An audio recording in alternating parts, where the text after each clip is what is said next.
नमस्कार, माझं नाव प्रज्वल परशुराम केटलीकर. मी आज तुम्हाला छत्रपती शिवाजी महाराजांच्या आयुष्यातील गाजला प्रसंग म्हणजे अफजल खानाचा वध हा क्षण मी तुम्हाला पोवाड्याच्या मार्फत सांगणार आहे. तर शिवाजी महाराजांची कीर्ती बेफाम होती. महाराजांची कीर्ती बेफाम, भल्या भल्यांना फुटला घाम. याला कोण घालली असतन दरबारी कुस्ती बेगम.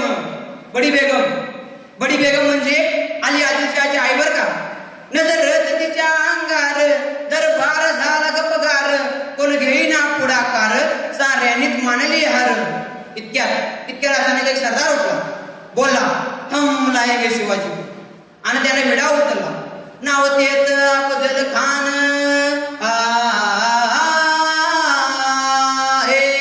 नाव तेच अफजल खान, जिथं जागता जणू सैतान. खान बोलला छाती टोकून, शिवबाला टाकतो चिरडून. कौतिक झाले दरबाराचे. खान निघाला मोठ्या गुरमीतून. त्याचं घोड जड पायदड, फौज फाटलही बक्कळ.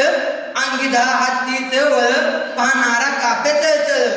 वाटत भेटी त्याला चिडीत, त्याची कानाच्या शेणा फळ निघाली. गावं लुटली, देवळं उद्ध्वस्त झाली. आया बहिणीची आबरू लुटली. कोण रोखणार रे वादळ. आता राजाचं काय खरं नाही. इकडं निजाम, तिकडे मुघल, पलीकडे इंग्रज. जो तो हेच बोलू लागला. राजाची सेना मुठभर, खानाला कसा कोपणार. काय लढवा हुन्नर, चिंतित पंत सरदार. अशा वाघिणीचा तो छावा.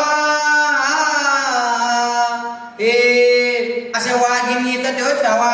गनिमाला कसा ठेचावा. डोक्यात गणी मी कावा. भेटीचा धाडला सांगावा. प्रतापगडावर आमने सामने भेटीचा सांगावा. खानानं हसत कबूल केला. दिवस ठरला आणि ठरल्याप्रमाणे प्रतापगडच्या पायथ्याशी खान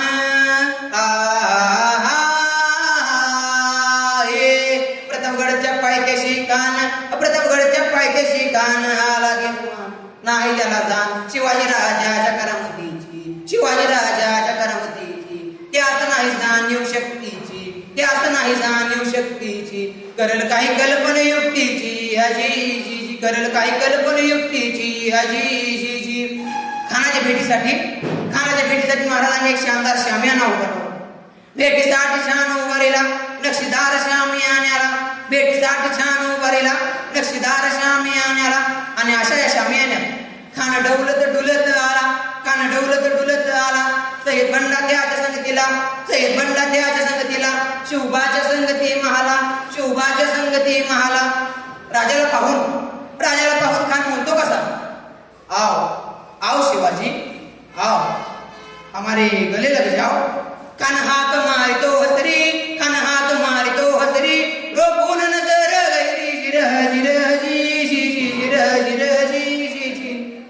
खानानं राजाला आलिंगन दिलं आणि दगा केला. खानचा अभिमान मान्याला.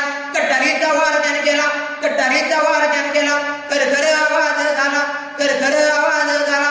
चिलकत वदय अंगाला. खानाचा वर फुका गेला. खान एडबडला. इतक्यात महाराजांनी पोटामध्ये बिजवाडा केलेला. वाघनक्याचा मारा केला. टरा फाटलं पोटाला. त्याला गेला खानाचा पोता बाहेर घाला. जी बाहेर घाला.